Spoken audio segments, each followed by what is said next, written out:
আসসালামু আলাইকুম। ভালো আছেন সবাই? আপনারা জানেন যে প্রতিটা দেশেই ২ টা গ্রুপ থাকে। হোক তা সাধারণ, হোক তা বুদ্ধিজীবী, হোক তা যেই প্রকারের লোকজন হোক বা বাসিন্দা হোক, তাদের ভিতরে ২ টা ভাগ থাকে বিশেষ করে। একাধিক ভাগও থাকে, তবে আমরা ২ টা ভাগ নিয়ে বিশেষ করে আলোচনা করি। আর মার্কিন যুক্তরাষ্ট্রও কিন্তু তার থেকে ব্যতিক্রম নয়। মার্কিন যুক্তরাষ্ট্রের যে থিঙ্ক ট্যাঙ্কগুলো আছে তাদের ভিতরে ২ টা ভাগ আছে। অর্থাৎ একটা ভাগ হইছে গিয়া যুক্তরাষ্ট্রের, হ্যাঁ, যুক্তরাষ্ট্র নিয়ে ভাবে এরকম। আরেকটা ভাগ হইছে গিয়া যারা গ্লোবালি বা বৈশ্বিকভাবে চিন্তা ভাবনা করে এরকম। এখন যুক্তরাষ্ট্রের যারা যুক্তরাষ্ট্র বা মার্কিনীদেরকে নিয়ে শুধু ভাবে, তাদের ভাষ্য অনুযায়ী যে আমরা দ্বিতীয় বিশ্বযুদ্ধের পরে সোভিয়েত ইউনিয়নকে ঠেকানোর জন্য আমরা যে পরিমাণ অর্থ ব্যয় করছি, এটার কেন দরকার ছিল কি? অর্থাৎ যেই পরিমাণ অর্থ ব্যয় করছে বলতে এখানে সোভিয়েত ইউনিয়নকে ঠেকানোর জন্য প্রায় তারা চার ১,০০০ সরি প্রায় ১০ ট্রিলিয়ন অর্থ ব্যয় করছে।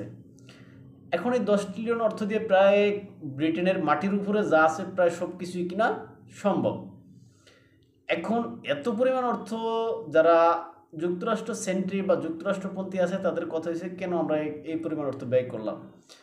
এখন এই যে আমরা সোভিয়েত ইউনিয়নকে ঠেকানোর জন্য ব্যয় করলাম, যেন আমরা কি তখন নিশ্চিত ছিলাম যে সোভিয়েত ইউনিয়ন আমাদের উপরে আক্রমণ করবে?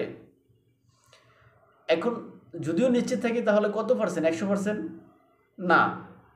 তাহলে 70%? তাও না। তাহলে 50%? তাও না।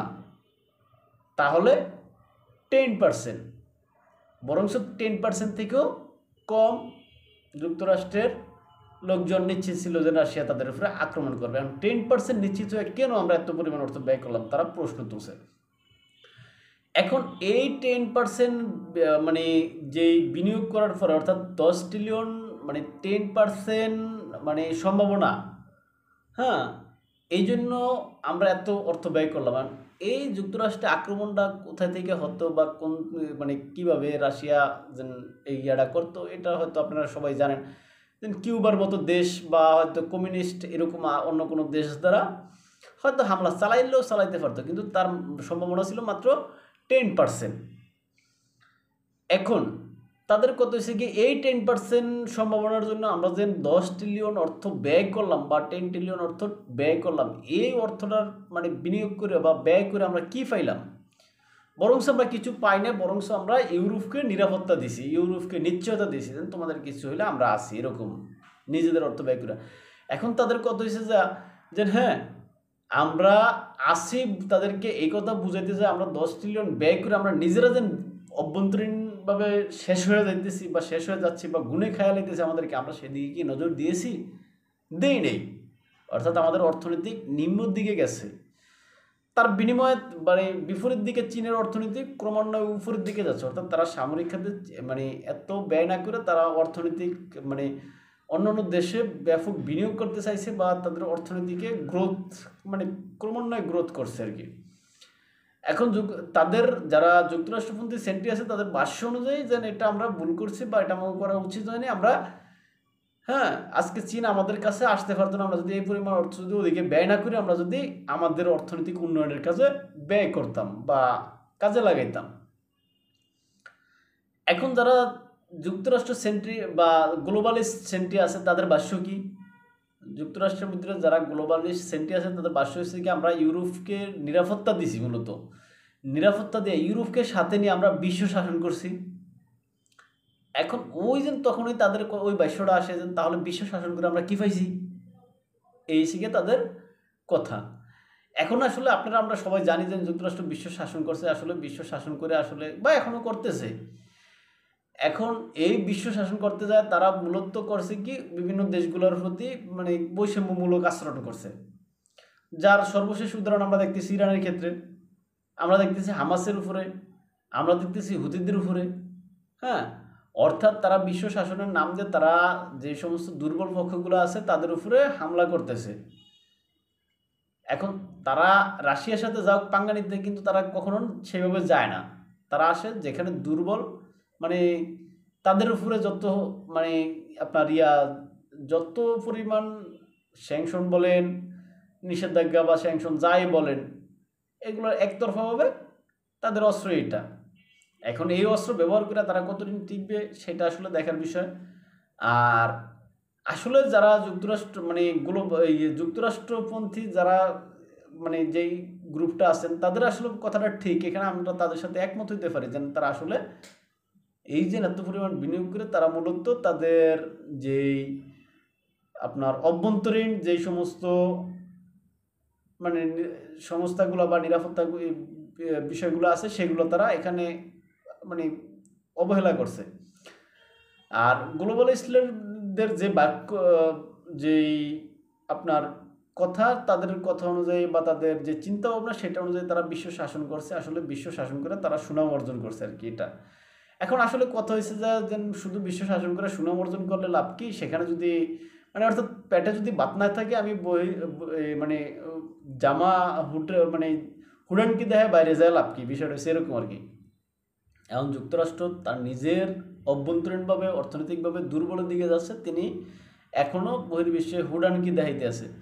আর এই হুডানকি তারা এখন কেউ মানে না, যেটা আপনারা জানেন যে ইউরোপের অনেক দেশ যুক্তরাষ্ট্রে ভ্রমণের জন্য যে নিষেধাজ্ঞা দিছে তাদের নাগরিকদের, এবং তুরস্ক কিন্তু যুক্তরাষ্ট্রের উপরে মানে যুক্তরাষ্ট্রের তার নাগরিকদেরকে যাতে ওই যে যুক্তরাষ্ট্রে ভ্রমণের জন্য না যায় এই জন্য তারা নিষেধাজ্ঞা দিছে। কেননা যুক্তরাষ্ট্রে গেলে যুক্তরাষ্ট্র হয়তো তাদেরকে গ্রেপ্তার করে আবার পাঠায় দিবে হয়তো এরকম, বা তাদেরকে মানে গ্রেপ্তার করে স্থায়ীভাবেও রাখতে পারে এরকম, এই জন্য তারা ভ্রমণ নিষেধাজ্ঞা দিয়ে দিছে। এখন যুক্তরাষ্ট্র কিন্তু এতদিন পর্যন্ত নিষেধাজ্ঞাগুলা অন্যান্য দেশের প্রতি দিত। আপনারা জানেন সর্বশেষ হয়েছেন 44টা না কয়টা রাষ্ট্রের প্রতি যুক্তরাষ্ট্র নিষেধাজ্ঞা দিছে, ভ্রমণ নিষেধাজ্ঞা। অর্থাৎ তাদের নাগরিকদেরকে তারা সতর্ক করেছে তোমরা এই দেশগুলোতে যাও না, এখানে গেলে তোমাদের জীবনের মানে জীবন নাশের হুমকি থাকতে পারে। এখন এই নিষেধাজ্ঞা এতদিন যুক্তরাষ্ট্র মানুষের প্রতি দিত বা অন্যান্য দেশের প্রতি দিত, আর এখন সেই নিষেধাজ্ঞাগুলো এখন যুক্তরাষ্ট্রের প্রতি বা যুক্তরাষ্ট্রের উপর মানুষের দিচ্ছে অন্যান্য দেশ।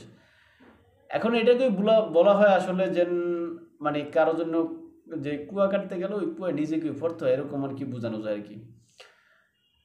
আর এখান থেকে আসলে যুক্তরাষ্ট্রের নিষেধাজ্ঞা খেলার থেকে কবে বের হবে সেটা তারাই বলতে পারে। তারা ইরানের সাথে বর্তমানে যা কিছু শুরু করছে সেটা আসলে ফল ভালো হবে না মনে হয় আখেরে। কেননা অনেকের ভাষ্য অনুযায়ী ইরান পারমাণবিক অস্ত্র অধিকারী হয়ে গেছে। আইএইএর প্রধানের ভাষ্য অনুযায়ী ইরানের কাছে 6টা পারমাণবিক অস্ত্র ওয়ারহেড বানানোর মতো ইউরেনিয়াম আছে। গত পরশু দিন ইরানের ভিতরে যে ভূমিকম্প হয়েছে, অর্থাৎ ইরানের যে সমস্ত জায়গায় পারমাণবিক স্থাপনাগুলো আছে সেখানটার আশেপাশে সেখানে ভূমিকম্প হয়েছে ব্যাপক। এখন এটাও আন্তর্জাতিক থিঙ্ক ট্যাঙ্ক যারা আছেন তাদের অনেকের ভাষ্য অনুযায়ী যে ইরান তার পারমাণবিক অস্ত্র বহুল কাঙ্ক্ষিত যে অস্ত্র ওটা তারা উৎপাদন করে ফেলেছে। এখন আসলে ইরান পারমাণবিক অস্ত্র তৈরি করছে কিনা সেটা আসলে আপনি আমি বা আমরা কেউ আসলে এটা বিশ্লেষণ করে বলতে পারবো না, তবে আমরা অনুমান নির্ভরভাবে বলতে পারি যে আসলে ইরান হয়তো এরকম একটা কিছু করছে। কেননা ইরানের সাথে বর্তমানে যুক্তরাষ্ট্রের যেই সম্পর্ক এবং যুক্তরাষ্ট্র যেভাবে আগাচ্ছে ইরানেরকে হুমকি দামকি দিয়ে, আসলে ইরানকে এই হুমকি দামকি থেকে বাঁচার জন্য ইরানকে আসলে পারমাণবিক অস্ত্র দরকার ইরানের। আর ইরানের যদি পারমাণবিক অস্ত্র না থাকে তাহলে যুক্তরাষ্ট্র ইরানের সাথে আসলে যেই নিষ্ঠুর ব্যবহার করবেন বা আচরণ করবেন সেটা আসলে খুবই বাজে হইতে পারে।